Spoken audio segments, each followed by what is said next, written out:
नमस्कार दोस्तों। आज जो सबसे ज्यादा खबर चल रही है बॉलीवुड में वो ये है कि क्या गोविंदा का तलाक होने वाला है। क्या गोविंदा अपनी शादी के 37 साल बाद अपनी पत्नी सुनीता को तलाक देंगे। वो पत्नी जिनसे उन्होंने तब शादी की थी जब उनकी पत्नी की उम्र सिर्फ 18 साल थी और गोविंदा सिर्फ 24 के थे। और एक लंबा सफर दोनों ने तय किया है। आज हम रवि जी के साथ इस पूरे मामले को डिस्कस करेंगे कि कैसे पिछले दिनों जो खबरें आई वो कैसे इन सारी चीजों को हवा दे रही हैं। किस तरह से गोविंदा का स्टारडम धीरे धीरे खत्म हुआ। फिर उनके दोनों बच्चे लॉन्च नहीं हो पाए, अभी तक नहीं हो पाए हैं। बेटी फिल्मों में आई लेकिन चली नहीं। यश के बारे में कहा जा रहा है कि वो आ सकता है, अब किस तरह से आएगा। गोविंदा के अपने किस्से मशहूर हैं, कहा जाता है बहुत सनकी भी हैं। बहुत सी चीजें वो बिना मुहूर्त के नहीं करते। अपनी माँ के परम भक्त कहलाते हैं वो। खैर उसमें तो कोई बुराई नहीं, सभी माँ के भक्त होते हैं, लेकिन जिस तरह से उन्होंने इन चीजों को पॉपुलराइज किया, इस बारे में बात वो करते रहे। और फिर पिछले कुछ दिनों से जिस तरह से सुनीता के इंटरव्यूज आते रहे तमाम चैनल्स पर, उनके घर का वीडियो हमने देखा। मुझे सबसे ताज़ा वीडियो जो याद आ रहा है वो इसी महीने का 14 तारीख का है, वैलेंटाइन डे पर, जब वो अपने बेटे यश के साथ एक गाड़ी से उतरती हैं। लाल रंग का उन्होंने ड्रेस पहना है और पैप्स पूछते हैं कि सर कहाँ हैं आज। मतलब गोविंदा के लिए पूछा जाता है तो वो कहती हैं कि वो अपने वैलेंटाइन के साथ हैं, अपने प्यार के साथ हैं। और फिर कहती हैं मतलब वो उनको तो अपना काम बहुत प्यारा है तो वो अपना काम के साथ हैं, काम कर रहे हैं। तो ये तमाम चीजें रवि जी आज पूरे दिन इस तरह की खबरें चलती रही, जी। आपकी भी नजर रही होगी। तो क्या लगता है आपको? देखिए कहा तो देखिए दो बातें कही जाती हैं। पहला तो ये कि किसी के दिल में उतरकर तो किसी ने नहीं देखा। वो तो पति पत्नी भी एक दूसरे के दिल में उतर कर नहीं देख सकते कि किसके दिल में क्या चल रहा है। लेकिन हाँ, जब इस तरह की खबरें आती हैं तो जोड़ तोड़ लगता है और लोग जानना भी चाहते हैं। और खासकर फिल्मी लोगों के निजी रिश्तों के बारे में लोग इसलिए भी जानना चाहते हैं क्योंकि ये लोग कई बार पर्दे पर इस तरह के रोमांटिक रिलेशनशिप को जी चुके होते हैं। तो इनके बीच, इनकी जो लोगों के बीच में इमेज होती है बहुत डिफरेंट होती है। तो अब जब हम बात कर रहे हैं गोविंदा के तलाक की खबरों में कितनी सच्चाई है, तो क्या सोचते हैं आप इस पूरे मसले पर? देखिए उज्ज्वल जी, जब तक पुष्टि नहीं होती किसी भी तरफ से तब तक तो हम क्या, कोई भी कुछ नहीं कह सकता है हाँ कि हाँ। ये कितना सच्चा है कितना झूठा है। लेकिन ये जरूर है कि फिल्म इंडस्ट्री में जब इस तरह की खबरें या इस तरह की चर्चाएं निकल पड़ती है तो कहते हाँ हैं कि धुआं तभी उठता है जब आग होती है। हाँ ये हाँ। एक आम धारणा है और फिल्मी दुनिया में भी ये बड़ा प्रचलित मुहावरा है। और बिल्कुल इस बिल्कुल। पूरे सिनेरियो को जैसे आपने भी इंट्रोड्यूस किया कि क्या-क्या चीज़ें हमको पीछे हाँ देखने को मिली। मैं हाँ इसमें ख़ास तौर पर मतलब अगर इसमें सच्चाई है कि नहीं हमें नहीं पता। हाँ लेकिन जैसे कि बहुत सारे लोग सोशल मीडिया में मान रहे हैं और ये कहा जा रहा है कि ऐसा हो सकता है। पर एक हाँ। अनयूजुअल सी चीज़ पिछले कुछ महीने में देखने को मिली, वो हम्म। है गोविंदा की पत्नी सुनीता आहूजा का अचानक मीडिया में निकल कर आना और हाँ बहुत सारे प्लेटफ़ॉर्म्स पर जाके उनका इंटरव्यू देना। और हाँ। इंटरव्यू भी मतलब कोई साधारण इंटरव्यू नहीं, वो जी। बड़े कमाल के इंटरव्यू जिनमें वो अपने पति के बारे में बड़े खुल के बात कर रही हैं, हर हाँ एस्पेक्ट पे। उनकी हाँ पर्सनल लाइफ, उनकी लव लाइफ, उनका फ़िल्मी हाँ करियर, मतलब हाँ कुछ छोड़ नहीं रही हैं। और हाँ जिस तरह से वो बड़े हँसते हुए, खिलखिलाते हुए, बड़ी गहरी चोट भी कर रही कहीं-कहीं गोविंदा के ऊपर। तो वो हाँ। चीज़ें देखते हुए मुझे जो महेश भट्ट साहब की एक फ़िल्म है अर्थ, हम्म। जिसमें जगजीत सिंह साहब ने एक गज़ल गाई थी कैफ़ी आज़मी साहब की लिखी हुई, तुम जी। इतना जो मुस्कुरा रहे हो, क्या गम है जिसको छुपा रहे हो।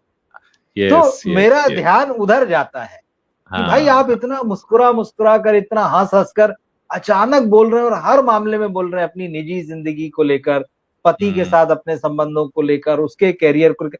अचानक ऐसा क्या हो गया?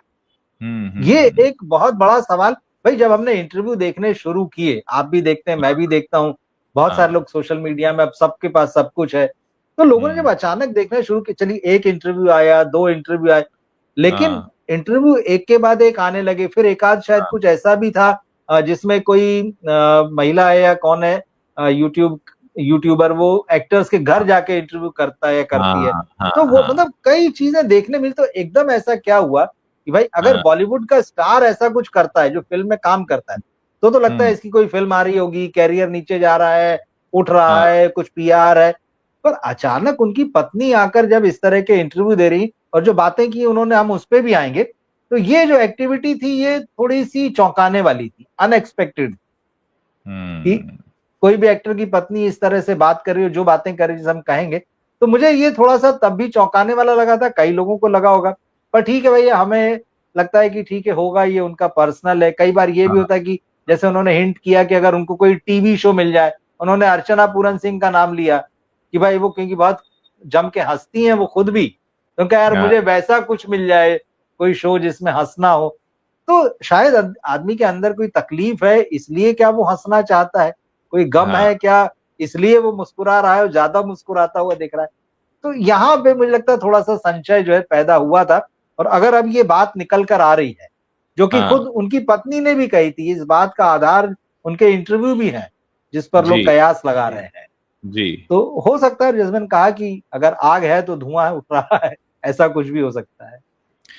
देखिए अभी आपके साथ सेशन करने से पहले मैं एक एस्ट्रोलॉजर जी। हैं संजय अरोड़ा, उनके साथ सेशन कर रहा था और उन्होंने ये अच्छा। बात साफ तौर पर कही कि जिस तरह से गोविंदा की मानसिक स्थिति है, जैसे उनके बारे में खबरें आती रही हैं, हम उन्हीं के आधार पे बात करते जी हैं। जी जैसे जी वो जी जी। हाँ डेट आते थे, कहा गया कि वो मुहूर्त देख के घर से हाँ। निकलते हैं, मुहूर्त देख के पहुंचते हैं, बहुत सारे फैसले वो बहुत अलग तरह से लेते हैं, जो लगता है कि वो सिर्फ अपने दिमाग का नहीं बल्कि कुछ और चीजों का भी इस्तेमाल कर रहे हैं।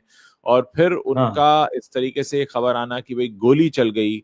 अब अगर आप बहुत बिल्कुल। ही अच्छे से समझें, मैं बहुत ही प्रैक्टिकल ग्राउंड पर ये बात बोलने जा रहा हूं कि आज गोविंदा को एक पिस्टल रखने की जरूरत क्या है। मतलब गोविंदा इस समय टॉप पर नहीं है। गोविंदा इस समय, देखिए, हम एक तरफ सलमान खान की बात करते हैं तो समझ में आता है सलमान खान का मार्केट क्या है, शाहरुख को सिक्योरिटी मिली हुई है, आमिर खान को मिली हुई है। हमें समझ में आता है कि लोग होते हैं कि आपका जब वक्त चल रहा होता है, फिल्में आ रही होती हैं, तो आपको खतरा हो सकता है। लेकिन गोविंदा के पास एक पिस्टल है। लोगों को तो यही जानकर हैरानी हुई, जिनको हम अब फिल्मों में सक्रिय रूप से देखे हुए, गोविंदा को लगभग 25 वर्ष बीत चुके हैं।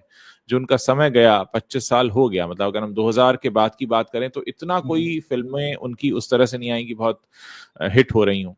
तो गोविंदा का समय अगर हम मोटा मोटा माने तो 2000 2001 तक रहा है। उसके बाद उतना वक्त गोविंदा का नहीं रहा, फिर उनका डाउनफॉल बिल्कुल ही रहा। बिल्कुल।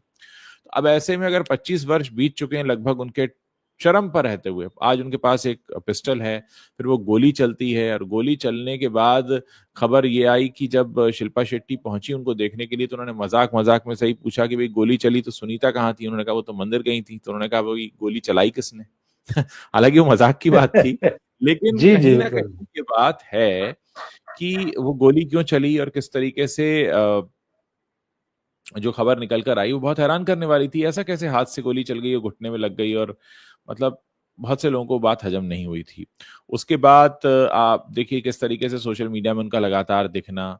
फिर जैसे मैंने आपको वैलेंटाइन डे वाला ये बताया है, अच्छा उसमें उन्होंने ये भी कहा कि मैं किसी को अपना घर तोड़ने नहीं दूंगी, किस तरीके का भी बयान उनका आया। फिर ये भी कहा जा रहा है कि कोई बिल्कुल। मराठी एक्ट्रेस हैं जो उनसे आधी उम्र की हैं।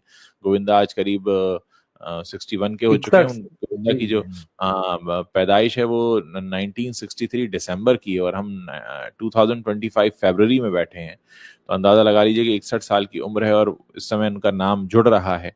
तो तमाम चीजें हैं जो इस तरफ इशारा करती हैं। और एक बात ये भी है कि एक लंबा समय भी उन्होंने सुनीता के साथ बिताया है। 18 साल क्या उम्र होती है, मतलब आप एडल्ट हुए ही होते हैं, और तभी उनकी शादी हो गई। 24 साल के उस वक्त गोविंदा थे, करियर बिल्कुल उठ रहा था। 1987 में शादी होती है, जिस वक्त गोविंदा ने बस स्टारडम का थोड़ा सा स्वाद चखा था। लव 86 और इल्जाम वगैरह जैसी फिल्में आई थी। और इतना लंबा गोविंदा का करियर रहा, जिसमें ऑब्वियसली रानी मुखर्जी के साथ भी उनका नाम जुड़ा। शादी से पहले वो नीलम के काफी क्लोज थे, और कहा जा रहा था नीलम से शादी भी करना चाहते थे। बात बहुत बढ़ भी गई थी, लेकिन अपनी माँ के कहने पर उन्होंने फिर सुनीता से शादी। यहाँ एक जिक्र और आता है जो 1990 में उन्होंने स्टारडस्ट में इंटरव्यू दिया, जिसमें उन्होंने कहा कि सुनीता से सगाई होने के बाद उनका झगड़ा हो गया था, और वो झगड़ा इतना बढ़ गया था कि अगर 5 दिनों के अंदर सुनीता ने वापस फोन नहीं किया होता तो उन्होंने मन बना लिया था कि वो सगाई तोड़ देंगे और वापस नीलम के पास चले जाएंगे। तो ऐसी तमाम बातें कही गई।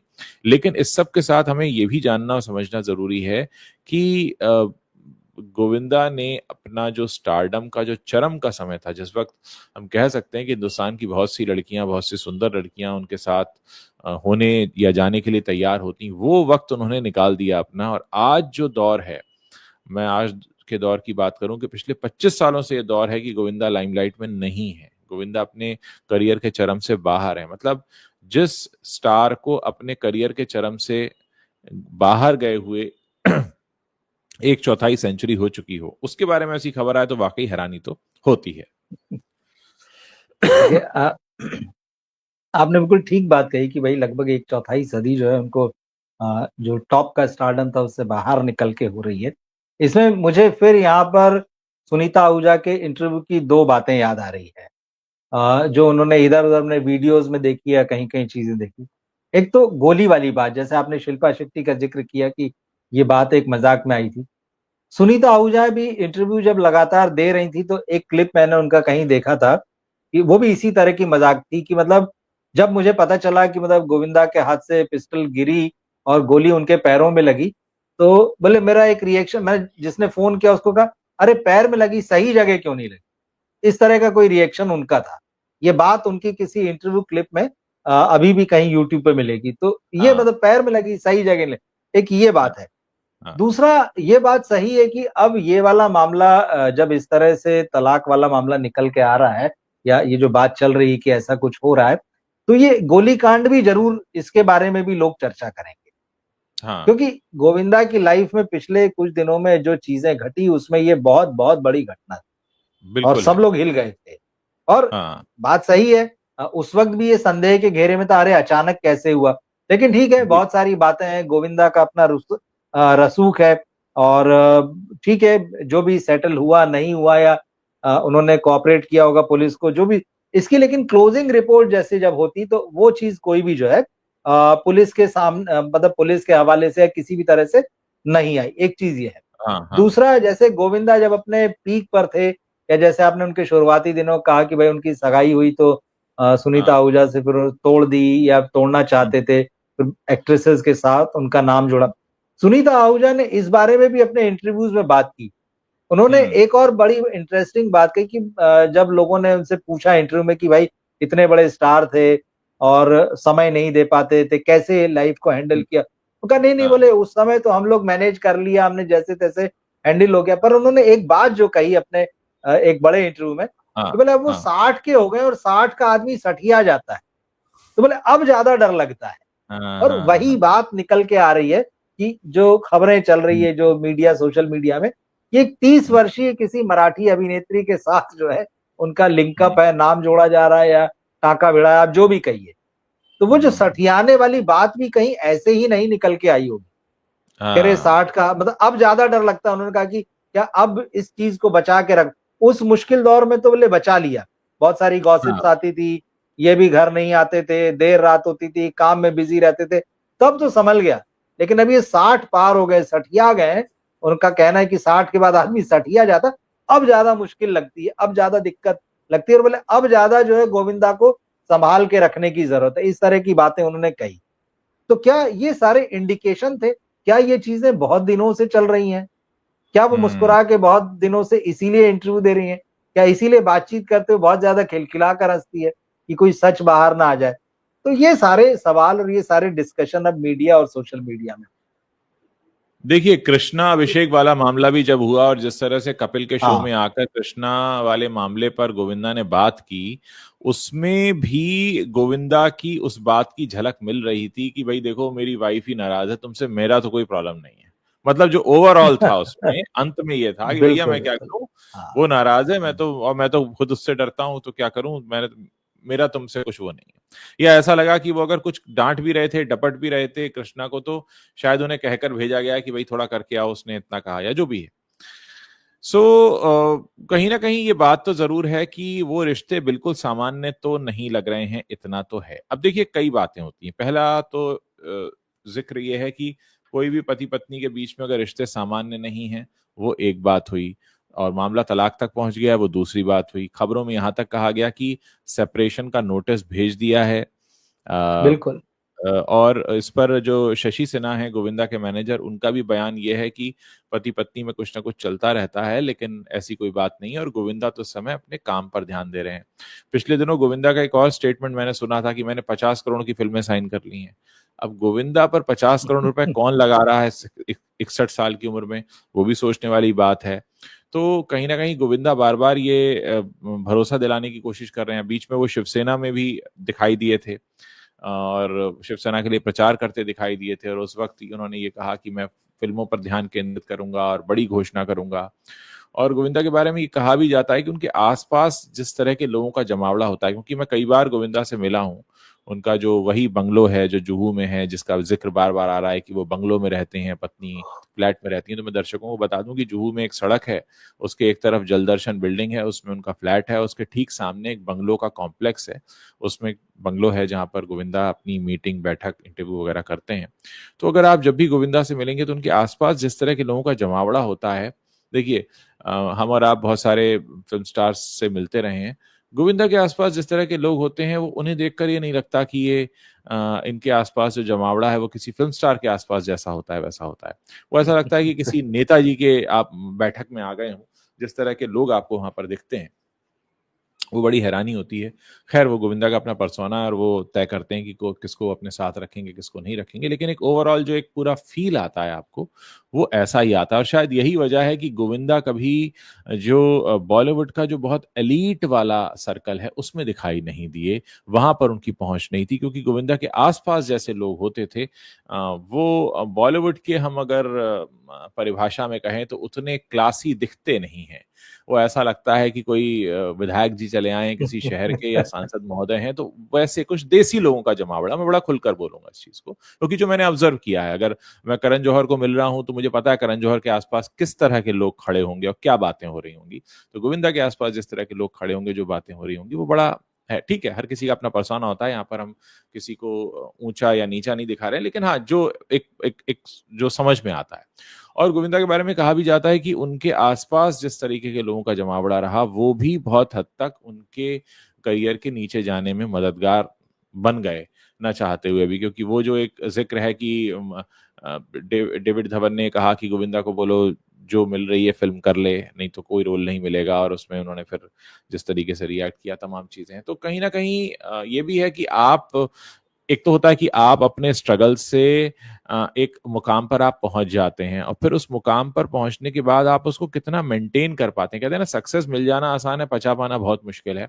इंडस्ट्री में एक नाम है, मैं बड़ा खुलकर बोलूंगा, जिस शख्स ने अपनी सक्सेस को बहुत अच्छे से पचाया है, और वो है शाहरुख खान। शाहरुख खान ने अपनी सक्सेस को पचाया बहुत अच्छे से। सक्सेस मिली तो बहुतों को, सक्सेस तो मिथुन चक्रवर्ती को भी मिली, सक्सेस गोविंदा गोविंदा को भी मिली, सक्सेस अमिताभ बच्चन को भी मिली और बहुतों को मिली, राजेश खन्ना को भी मिली, और सबसे खराब तरीके से जो सक्सेस को नहीं बचा पाए वो राजेश खन्ना थे। शायद वो एक कारण रहा कि वो अपनी सक्सेस को नहीं मेंटेन नहीं कर पाए। वो सक्सेस मिली, और हालांकि मैं उनसे बहुत बाद के दौर में मिला, मेरी राजेश खन्ना से मुलाकात 2004 के आसपास हुई, लेकिन उस वक्त भी मैंने उनकी बातों में ये देखा कि इनमें कुछ अलग सा ही गुरूर है। मतलब वैसे तो हम बहुत सारे फिल्म स्टार से मिलते हैं और हमको पता है कि सब में थोड़ा बहुत गुरूर होता ही है, लेकिन राजेश खन्ना में इतना लंबा वक्त बीत जाने के बाद भी कुछ रह गया था बाकी, जो शायद उन्होंने नहीं सीखा था। तो ये मुझे अपना मेरा ऑब्जर्वेशन है जो मैंने यहाँ दर्शकों के सामने रखा, और यहाँ पर ये ऑब्जर्वेशन जो है बिल्कुल ही निष्पक्ष होकर है। इसमें इस बात की कोई मिलावट नहीं है कि कौन मेरा पसंदीदा और कौन मेरा पसंदीदा नहीं है। एट द सेम टाइम मैं ये कहूंगा कि गोविंदा जैसा एंटरटेनर नहीं है, गोविंदा जैसा हार्ड वर्किंग एक्टर नहीं है, गोविंदा जैसा कॉमेडी टाइमिंग वाला एक्टर नहीं हो सकता, गोविंदा जैसा डांसर नहीं हो सकता, लेकिन हाँ इतना जरूर है कि उन्होंने अपने आसपास जिस तरह के लोगों को रखा वो शायद उस स्तर के नहीं थे जो उनको उस सक्सेस को पचा पाने में मदद कर पाते। रवि जी, मैं चाहूंगा कि आप भी अपने विचार इतना खुलकर रखें, आपका क्या ऑब्जर्वेशन रहा है? देखिए, आपने जो गोविंदा और राजेश खन्ना दोनों का जिक्र साथ साथ किया, मैं बिल्कुल इस चीज को महसूस करता हूं कि इन दोनों की कहानी लगभग एक जैसी। जी। गोविंदा का भी जो स्टारडम हमने देखा है, मतलब उतने मास के लेवल पे और उतने ग्राउंडेड लेवल पे जी। जो फैन फॉलोइंग गोविंदा ने जुटाई है, वो हाँ। बॉलीवुड का कोई स्टार नहीं जुटा पाया। हम्म। गोविंदा ने जिस तरह की कॉमेडी की, जिस तरह से लोगों को हंसाया, जिस तरह से वो फैमिलीज को उन्होंने पूरा पूरा दीवाना बनाया, अपने बच्चे बड़े, मतलब बाद में जरूर थोड़ा सा कादर खान और शक्ति कपूर के उनके साथ जुड़ने के बाद में थोड़े उनके हावी होने पे वो कॉमेडी थोड़ा डबल मीनिंग या कभी खराब हुई, लेकिन गोविंदा ने अपने लेवल पे उस तरह की चीजें कभी नहीं की। उनकी जी। कॉमेडी का लेवल, उनका टाइमिंग ही अलग है। और बात बिल्कुल। सही, जिस तरह से आपने राजेश खन्ना साहब का जिक्र किया, वो खुद जैसे जिम्मेदार थे अपनी नाकामी के लिए, अपने पतन के लिए, वही स्थिति लगभग जो है वो गोविंदा के साथ। उनकी बर्बादी का जिम्मेदार कोई और नहीं है, गोविंदा की बर्बादी का जिम्मेदार खुद गोविंदा है। और वो लोग हैं जैसे राजेश खन्ना के आसपास चमचे थे जो कहते थे कि ऊपर आका और नीचे काका, सेम हाल गोविंदा का है। उनके आसपास भी इसी तरह के लोग हैं, उनको चढ़ा कर रखने वाले, सलाह देने वाले, बर्बाद करने वाले। क्योंकि फिर मैं सुनीता आहूजा पे आता हूं, ये बात खुद उन्होंने अपने इंटरव्यू में भी स्वीकार की है। उन्होंने कहा हम सलाह नहीं देते गोविंदा को, क्या काम करो क्या नहीं करो, क्या चुनो क्या नहीं चुनो। उनके आसपास लोग हैं जो उनको ये सारी सलाहें देते हैं और जो जिन्होंने उनको बर्बाद किया। ये सुनीता आहूजा खुद बोली है। और जब डेविड धवन और गोविंदा का जब मामला आया उनके अलगाव का, तो एक इंटरव्यू में उन्होंने डेविड धवन का ही पक्ष लिया है कि दोनों अगर अलग हुए हैं तो उसमें गलती गोविंदा की है। भाई डेविड धवन ने तो सही सलाह दी थी उनको, एक दोस्ताना सलाह थी। और एक जो सच्चा दोस्त होता है वो आपको बहुत ईमानदार सलाह देता है, वो आपकी चापलूसी नहीं करता है। तो सुनीता आहूजा ने बिल्कुल इसके लिए जो टूटी जोड़ी, उसके लिए उन्होंने अपने पति को ही जिम्मेदार ठहराया। और उन्होंने साफ साफ बोला कि भाई हम लोग ने अपने आप को उनसे पूरी तरह से कट ऑफ कर लिया इस मामले में, कम से कम कि भाई उनको सलाह देना है, उनसे फिल्मों पे बात करना है, फिल्मों के सिलेक्शन पे बात करना है। और फिर वही बात, और उन्होंने खुल के स्वीकार किया कि अब हम अलग अलग रहते हैं। उन्होंने कहा कि गोविंदा जो है वो बंगलों में रहते हैं, मैं अपने बच्चों के साथ जो है अपार्टमेंट में रहती हूँ। ये बात कहीं से निकल कर नहीं आई, ये बात खुद उन्होंने कही। तो ये तो सारा एकदम से ऑफिशियल है पूरा, कि वो खुद बता रही है, इसमें कोई अटकलें लगाने वाला मामला नहीं है। तो बात सही कि गोविंद, देखिए वही है कि जब आप इतनी बड़ी सक्सेस हासिल कर लेते हैं तो शायद घर में भी आपको जो है लगता है कि मैं ही एकदम कोई अलग चीज हूं और ये सब भी तो ऐसे ही है। हो जाता है, कई लोगों के साथ होता है और होता होगा, ऐसा नहीं है। तो गोविंदा का मामला भी कुछ उसी तरह का है। मुझे जो गोविंदा की पर्सनैलिटी में जो अच्छी बातें लगी हैं मैं उनका भी जिक्र करना चाहूंगा। नो डाउट वो बहुत डाउन टू अर्थ हैं। मुझे याद है अपनी कुछ मुलाकातें जिसमें एक मुलाकात में तो उन्होंने खुद खाना परोसा। उनका पनवेल में शूट चल रहा था फिल्म सुख का, तो मैं गया उनसे मिलने की बात 2003 के आसपास की होगी। तो होम ऐसे ही प्रोडक्शन। मैंने पूछा, मैंने कहा होम प्रोडक्शन था उनका पनवेल में एक फार्म हाउस जी में। मैंने जी कहा आपने ये सुख जी। टाइटल कहाँ से ढूंढा? ऐसी बहुत ही कैजुअल बातचीत थी। तो बोले कि जो मेरी जिंदगी में नहीं है मैं उसी पे फिल्म बना रहा हूँ। तो मैंने कहा आपकी जिंदगी में सुख नहीं है? तो बोले हाँ ऐसा मुझे लगता है।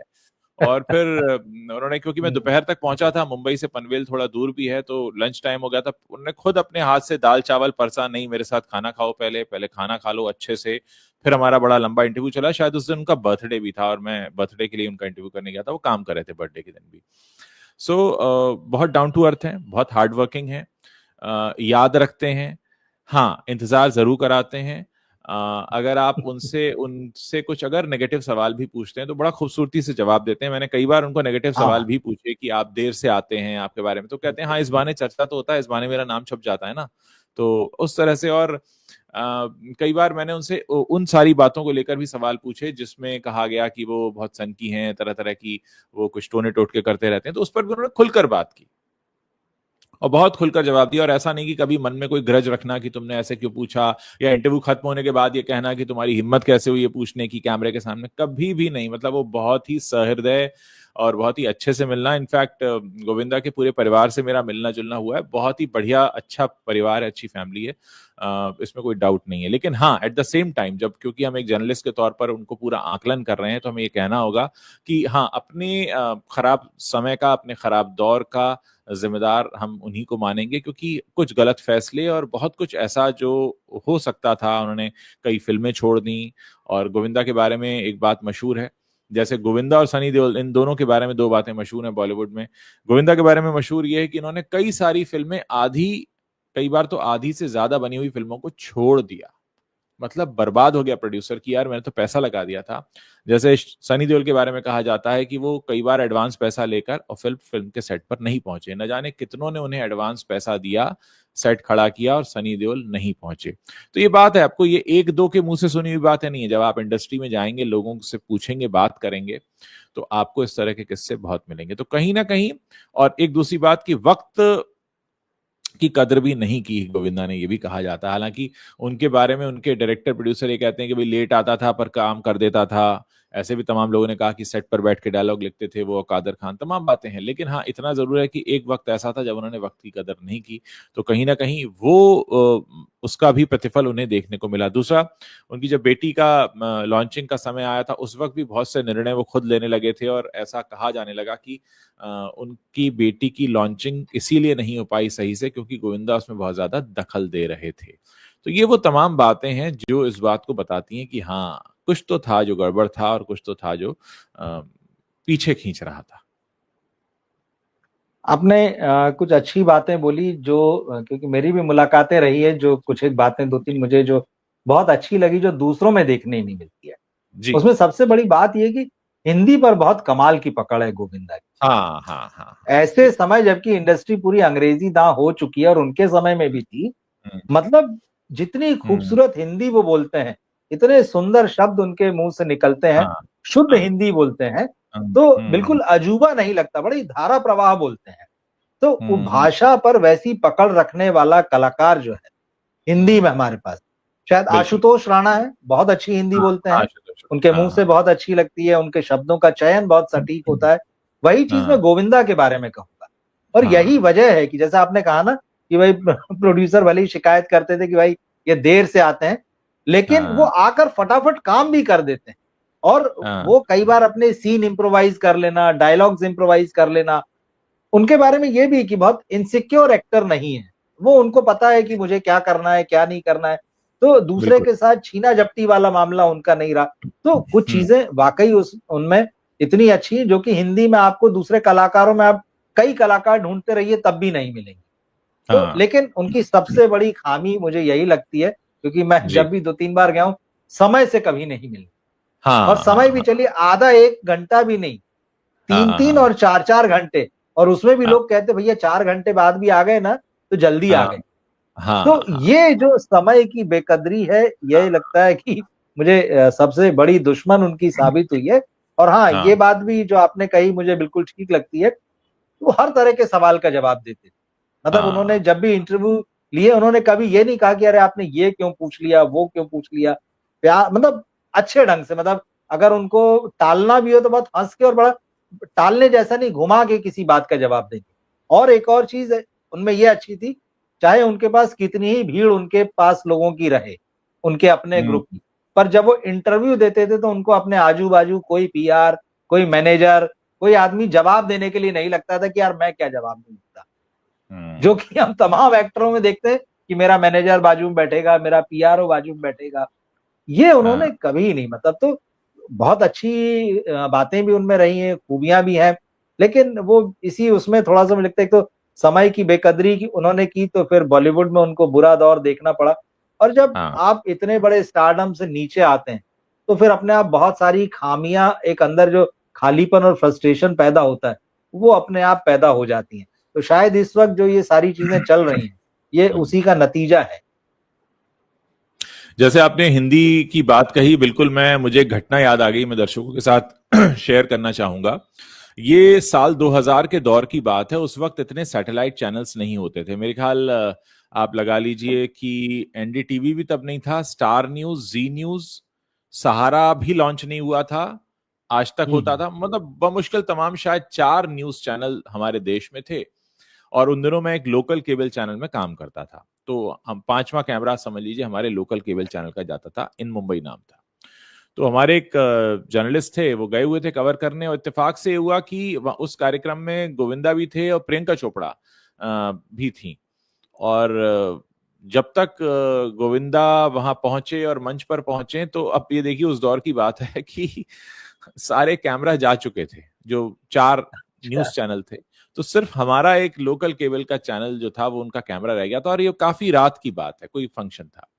वहां गोविंदा जब मंच पर खड़े हुए तो उन्होंने जब बोलना शुरू किया, और उनको बोलता हुआ देखकर लग रहा था वो किसी तैयारी से नहीं आए, लेकिन जिस धारा प्रवाह तरीके से उन्होंने हिंदी बोली, और उसके बाद उन्होंने कुछ कविता पाठ भी वहां कर दिए। और वेशभूषा भी उनकी कुछ ऐसी थी, मुझे अभी भी याद है, डार्क कलर का, ब्लैक कलर का शायद उन्होंने कुर्ता पजामा पहना हुआ था। इतना बढ़िया वो काव्य पाठ हो गया। और उसके बाद वो काफी देर रात की बात है, वो जर्नलिस्ट आए, उन्होंने मुझे दिखाया कि देखिए गोविंदा इतना अच्छा पाठ कर रहे हैं। तब तक उनके पास 2-3 जगह से फोन आना शुरू हुआ कि गोविंदा ने कहा है कि अगर कोई कैमरा वहां पे था तो मुझे वो रिकॉर्डिंग चाहिए कि मैंने इतना अच्छा पाठ किया, मुझे होता नहीं। तो हमें और ठीक भी है। इस बात की पुष्टि हो गई कि वो तैयारी से नहीं आए थे, उन्हें नहीं पता था कि नहीं, इतना अच्छा हाँ, पाठ हो जाएगा। तो ये तो मैंने खुद महसूस किया इस बात को कि बहुत अच्छी हिंदी उनकी। और एक दौर ऐसा भी था गोविंदा का, अगर आप पढ़ेंगे, कि ये होटल ताज में गए थे और स्ट्रगल कर रहे थे, तो ये था कि मुझे वेटर की नौकरी मिल जाए। तो वेटर की ये भी है। नौकरी नहीं मिली क्योंकि अंग्रेजी में फेल हो गए। फिर गोविंदा ने खुद बताया था मेरे एक इंटरव्यू में कि वो दौर जब होटल ताज में वेटर की नौकरी नहीं मिली, अंग्रेजी अच्छी नहीं थी। फिर एक दौर ऐसा कि बीबीसी आया इंटरव्यू करने, तो उसी ताज होटल में इंटरव्यू हो रहा था उनका। तो मतलब ये जो कहते हैं ना, एक वक्त आपको वहीं हाँ, घुमा कर लाता है। तो ऐसी बिल्कुल। कई मतलब घटनाएं भी गोविंदा के साथ हुई जो आज भी सुनने में बहुत फिल्मी लगती हैं कि ऐसा क्या हो सकता है किसी के साथ, कि पिता उनके इतने बड़े हीरो थे, मुंबई के पॉश इलाके में काटा रोड पे बंगलो होना, और फिर एक सही। ऐसा आलम आना कि विरार में एक चौली में रहने जाना, और फिर वहां से आपका सबसे छोटा बेटा फिर से स्टार बनता है। मतलब शायद ये घटना हमने सिर्फ फिल्मों में ही देखी होगी। हमने बहुत से सुपरस्टार्स देखे हैं। अगर हमने राजेश खन्ना को देखा तो हमें पता है कि राजेश खन्ना बहुत ही संपन्न परिवार से आते थे, अमिताभ बच्चन भी संपन्न परिवार से आते थे, शाहरुख खान भी संपन्न परिवार से आते थे। तो बहुत कम ऐसे हैं कि जो एक फिल्मी हीरो की फैमिली से आए, सब कुछ खत्म हो गया और फिर से बनाया। तो कहीं ना कहीं बहुत कुछ है जो गोविंदा से सीखने जैसा भी है, यहाँ पर अगर हम गोविंदा के जीवन पर बात कर रहे हैं। लेकिन हाँ, एट द सेम टाइम जब हम बात कर रहे हैं कि 37 साल की शादी में अगर इस तरह की बातें हो रही हैं, दुखद है, नहीं होनी चाहिए।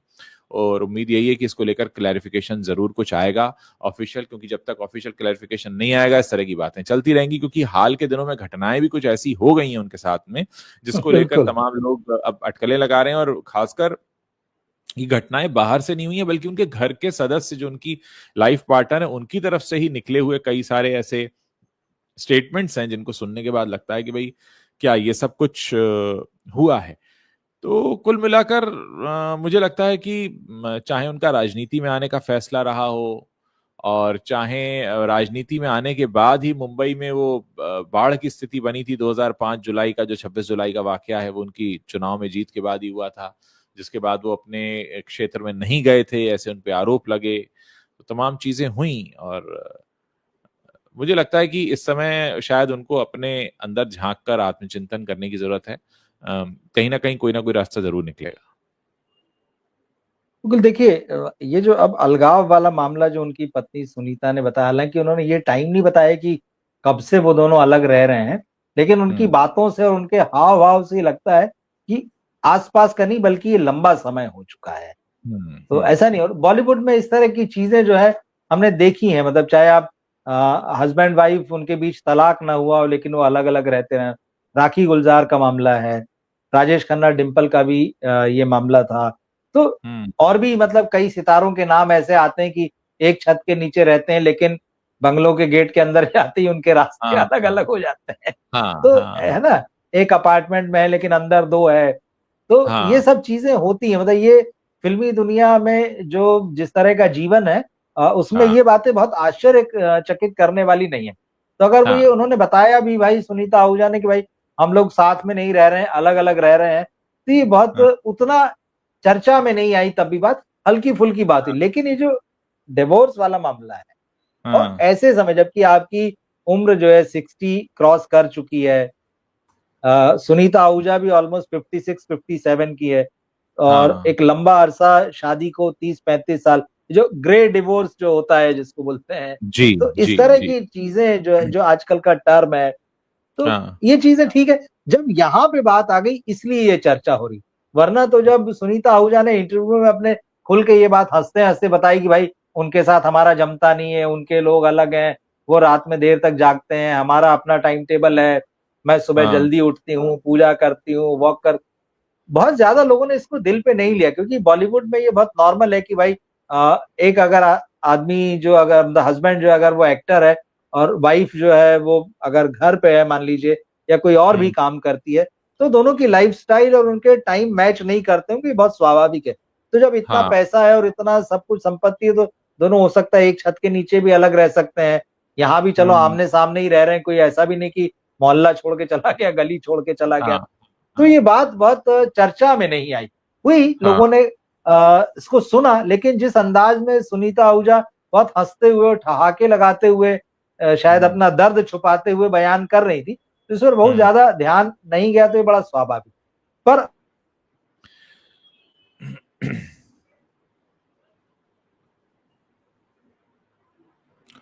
रवि जी की आवाज हम सुन नहीं पा रहे हैं, और मैं दर्शकों को यही बताना चाहूंगा कि आज दिन भर इस खबर पर चर्चा होती रही, और इसीलिए हम इस मुद्दे को यहाँ पर लेकर आए हैं, क्योंकि बहुत सारे लोग इसका सच जानना चाहते हैं। यहाँ मैं और रवि जी अपने अनुभव के आधार पर इसका एनालिसिस कर रहे हैं कि इस पूरे स्टेटमेंट में जिस तरह से आ रहे हैं, स्टेटमेंट्स आ रहे हैं, जिस तरह से खबरें आ रही हैं, उनमें कितना सच हो सकता है। और हम कोशिश करेंगे कि रवि जी हमारे साथ फिर से जुड़ें। मुझे लगता है कि शायद इस समय कुछ टेक्निकल ग्लिच है, इस वजह से हम उनकी आवाज को नहीं सुन पा रहे हैं। लेकिन दर्शकों, मैं आपके सामने अपना अनुभव जरूर रखना चाहूंगा कि गोविंदा दिल से बहुत ही अलग तरह के इंसान हैं।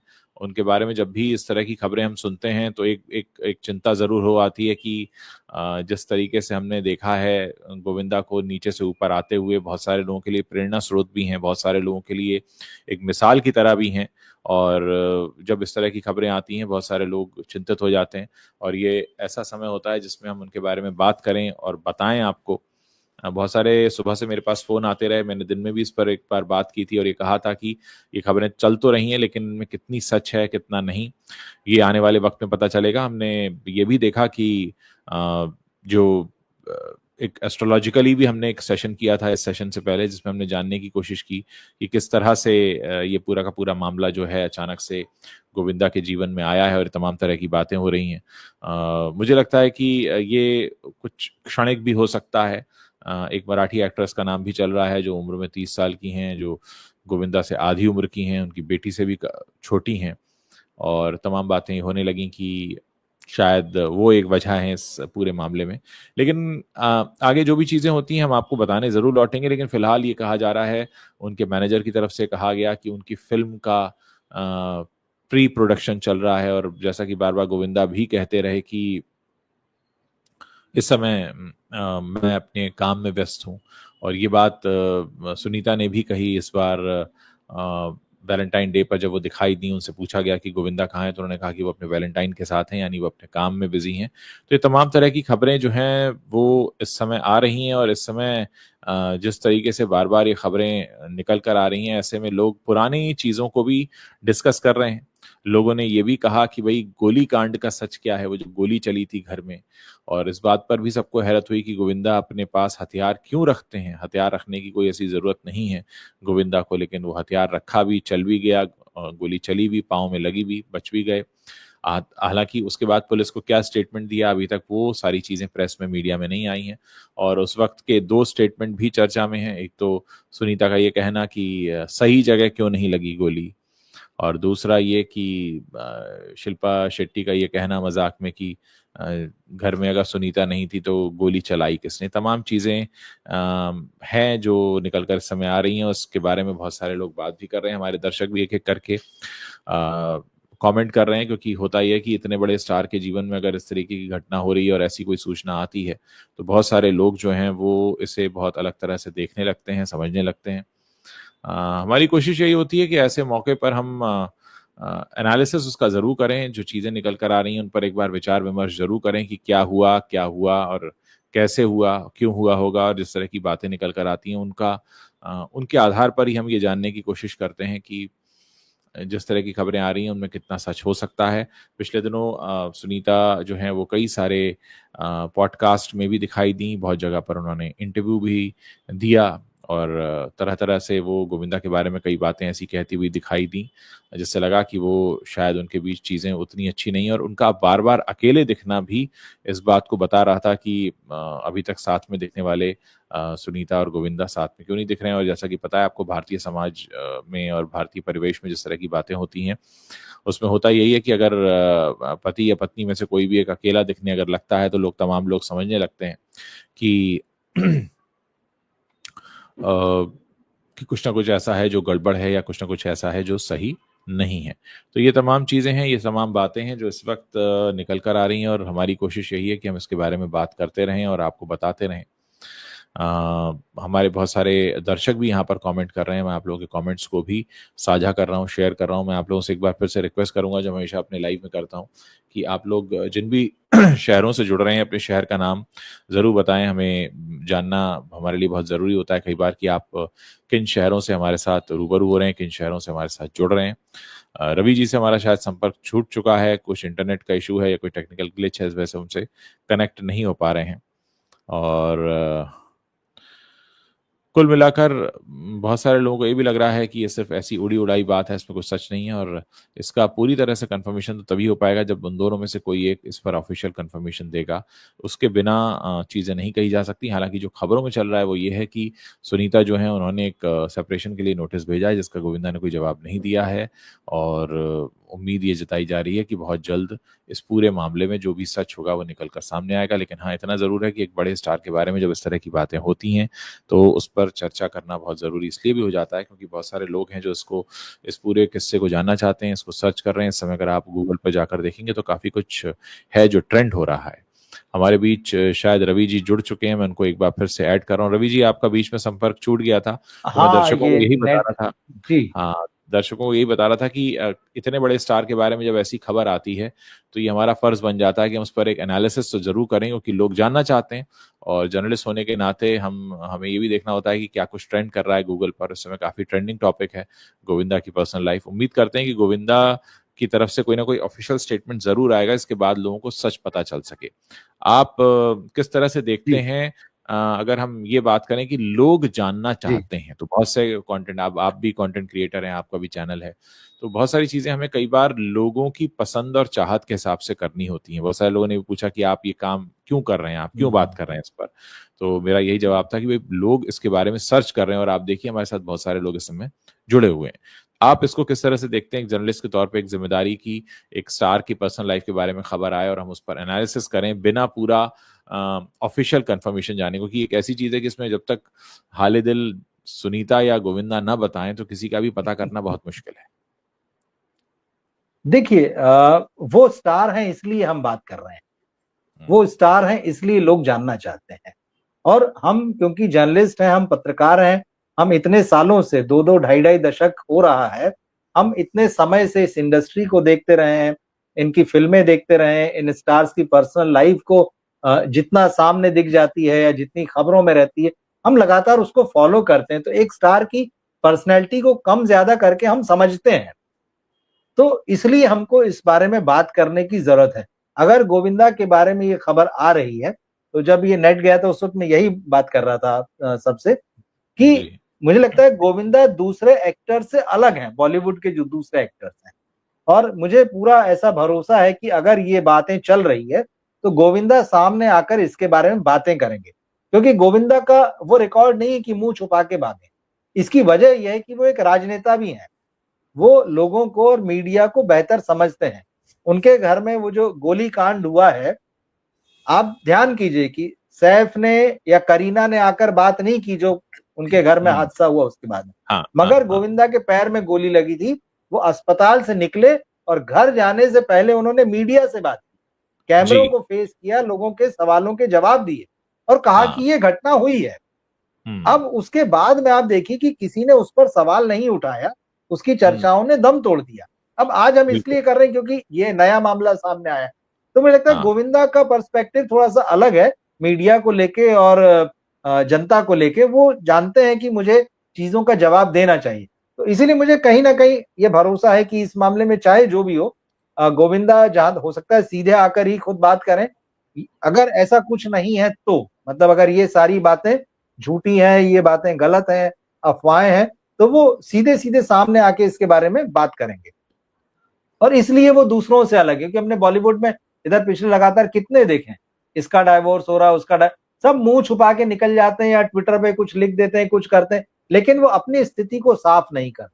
गोविंदा हाँ। इनसे बहुत अलग है और ये बातें करना जरूरी है, क्योंकि इसी बातचीत में ही हम ये बता पा रहे हैं कि गोविंदा दूसरों से कैसे अलग। अगर ये बिल्कुल। बातचीत नहीं होगी तो गोविंदा जी। भी उसी लाइन में खड़े हो जाएंगे। और गोविंदा के बारे में सिर्फ यही बात नहीं, उनकी बहुत सारी पॉजिटिव क्वालिटीज भी है। एक आदमी अगर स्टार बना है और उसके बाद अगर वो उसका सितारा जो है उसकी चमक फीकी पड़ी है, तो उसके बारे में बात करना जरूरी है, क्योंकि उसके पीछे कुछ वजह हैं। इसमें उसकी अपनी गलतियां हैं, उसके आसपास आसपास का क्या एटमॉस्फेयर रहा है, उसका सिलेक्शन कैसा रहा है, ये बहुत सारी चीजें हैं। तो इसमें नहीं बात करने की तो कोई वजह ही समझ में नहीं आती। इस पे बिल्कुल बात की जाना चाहिए। अगर पॉलिटिक्स में अगर कोई भी मुद्दा होता है, एक सड़ा सा भी मुद्दा होता है, उस पर प्रेस कॉन्फ्रेंस हो जाती, तो उस पर देश भर में चर्चा होती, हाँ चैनल्स बैठ के बड़े बड़े मुद्दों को हाँ मतलब उसको हाँ, बात का बतंगड़ बना के डिस्कस कर। तो ऐसा नहीं है भाई, हमारी लिमिट सिनेमा की इंडस्ट्री है। आज सिनेमा बिल्कुल की इंडस्ट्री में ये बड़ी खबर है, तो हमें बिल्कुल। बनता है कि हम इस पे बात करें। हम अगर कंटेंट क्रिएट करते हैं तो इस पर बात करें, हमको देखते हैं लोग, सुनते हैं, सुनना चाहते हैं, तो हमें बात करना चाहिए। बिल्कुल सही कहा आपने। असल में मैं अपने दर्शकों को और भी स्पष्ट करना चाहूंगा, क्योंकि पिछले कुछ समय में हम लोग मीडिया की डेफिनेशन और मीडिया की जगह भूल गए हैं, क्योंकि हमारे यहाँ मीडिया का इस्तेमाल होने बिल्कुल लगा है एजेंडा फैलाने में। लेकिन मैं दर्शकों को याद दिलाना चाहूंगा कि मीडिया की एक भूमिका बहुत बड़ी होती है। पब्लिक फिगर्स के बीच का वो सेतु होते हैं, यानी आम जनता और पब्लिक फिगर के बीच का सेतु, बीच का ब्रिज जो जोड़ते हैं। आप अगर एक बहुत बड़े स्टार हैं तो आपसे कैसे जोड़ा जाएगा, आप अगर एक बहुत बड़े पॉलिटिशियन हैं तो आपको कैसे जोड़ा जाएगा आम जनता से। तो उस नाते भी हमारा एक जिम्मेदारी बनती है कि एक बहुत बड़ी अगर स्थिति बन रही है किसी के जीवन में, जो कि एक पब्लिक फिगर है और लोग इसके बारे में बात कर रहे हैं, तो ये हमारी बहुत बड़ी जिम्मेदारी बनती है कि हम उसके बारे में बात करें। तो ये भी एक वजह है इस पूरे मसले पर अपनी राय रखने की। हालांकि उनका वो निजी मामला है, वो कब आएंगे, कब ऑफिशियल कंफर्मेशन देंगे, देंगे भी कि नहीं देंगे, कि उनका वकील आएगा या उनका कोई स्टेटमेंट आएगा, वो उनके ऊपर है। लेकिन हाँ, एक पत्रकार बिल्कुल होने के नाते, क्योंकि जब आम जनता गूगल पर सर्च करना शुरू करती है कि क्या ये खबर सच है, तो ऐसे में हमें हमारी जिम्मेदारी का एहसास होता है कि हमें आकर इस पर बात करना जरूरी है। क्योंकि भाई, अगर आप जिन लोगों के बारे में जानना चाहते हैं और कभी हम आपके और उनके बीच के सेतु या ब्रिज रहे हैं, तो यहाँ पर अगर हम अपनी जिम्मेदारी नहीं निभाते हैं तो वो हम अपनी जिम्मेदारी से भाग रहे होंगे। और बहुत ज़रूरी हो जाता है, क्योंकि हम अक्सर बहुत महान, मशहूर, प्रसिद्ध लोगों के जीवन से बहुत कुछ सीखते भी हैं, क्योंकि हमें उनके जीवन के बारे में बहुत कुछ पता होता है। अब हम किसी अनजान व्यक्ति के बारे में बात करेंगे तो ना तो आप उनको जानते हैं, ना आपको उनके जीवन में कोई रुचि है, और ना ही आप उनसे कुछ सीख पाएंगे। तो ये सीखने का भी एक तरीका होता है। जो सेलिब्रिटीज होते हैं, बड़े नाम होते हैं, हम उनके जीवन से अच्छी और बुरी दोनों ही बातें सीखते हैं। ये भी सीखते हैं कि क्या नहीं करना चाहिए, और ये भी सीखते हैं कि क्या करना चाहिए, क्योंकि वो एक कॉमन एग्जाम्पल होते हैं, वो कॉमन टॉकिंग पॉइंट होते हैं। यहाँ पर ये नहीं है कि हम किसी का पीआर कर रहे हैं या हम कोई एजेंडा चला रहे हैं। हम आम तौर पर वो बात कर रहे हैं जो कि इस समय टॉक ऑफ द टाउन बनी हुई है। और टॉक ऑफ द टाउन है, इसका सबसे बड़ा प्रमाण ये है कि आप उसे सुन रहे हैं, जान रहे हैं, देख रहे हैं, उसके बारे में बात कर रहे हैं, आप भी अपनी राय रख रहे हैं। तो ये एक बहुत बड़ी बात हो जाती है। बिल्कुल, देखिए, क्योंकि वो उस स्थिति में हैं कि उन पर बात कर रहे हैं, और जैसा आपने कहा कि इन बड़े लोगों से हम दोनों चीजें सीखते हैं कि क्या करना चाहिए और क्या नहीं करना चाहिए। वरना तो फिर मुझे अभी अतुल सुभाष के केस की याद आ गई, हाँ क्योंकि हाँ वो हाँ, व्यक्ति कोई स्टार नहीं था, क्योंकि नहीं वो था, हाँ व्यक्ति एक बहुत आम और साधारण आदमी था, तो उसके बारे में हाँ, 2 दिन बात करके लोग सब भूल गए। अगर ऐसा बिल्कुल ही कुछ अगर फिल्म इंडस्ट्री में कुछ हो जाता किसी स्टार के साथ या छोटे एक्टर के साथ भी, तो उसको सालों साल याद रखा जाता और बार बार उसके बारे में बात की जाती, बार बार मीडिया उसको कवर करता और ये कहता कि उस केस का क्या हुआ। तो ये फर्क जी होता है। और जरूर जी। भाई, कोई बहुत ठीक है, किसी की पर्सनल लाइफ की ये ट्रेजेडी है, चाहे वो अतुल सुभाष की हो या गोविंदा की लाइफ में भी अगर ऐसा कुछ चल रहा है, ये कोई बहुत हाँ पॉजिटिव चीज नहीं है। लेकिन हमें ये देखना है कि फाइनली सभी इंसान है, पर्दे के पीछे जो है वो भी एक बहुत साधारण इंसान है। पर्दे पर दिखने वाली इमेज जो है वो नकली इमेज है, वो असली नहीं है, वो असली गोविंदा नहीं है, वो आपको एंटरटेन करने वाला कलाकार है। असली गोविंदा उस पर्दे के पीछे है, जिसको हम लगातार देखने समझने की कोशिश करते हैं कि वो और क्या क्या है अपनी लाइफ में और किस तरह से है वो। और वही जो हम समझ रहे हैं, उसको हम अपने दर्शकों तक जो है पहुंचाने की कोशिश करते हैं, उन्हें बताने की कोशिश करते हैं। तो रवि जी, ये बातचीत काफी अच्छी रही। काफी देर हमने इस पर विचार विमर्श किया, और आई एम श्योर कि लोगों को समझ में आया होगा कि क्यों हम इस पर बात कर रहे थे और क्यों इस पर बात की जानी चाहिए। दर्शकों, अगर आपके कोई सवाल हैं तो आप पूछ सकते हैं, वरना हम इस सेशन को ओवर करेंगे, क्योंकि लगभग 50 मिनट हो चुके हैं हमें हमें बात करते हुए। और अगर आपको सेशन पसंद आया है तो इसे अपने दोस्तों के साथ शेयर कीजिए।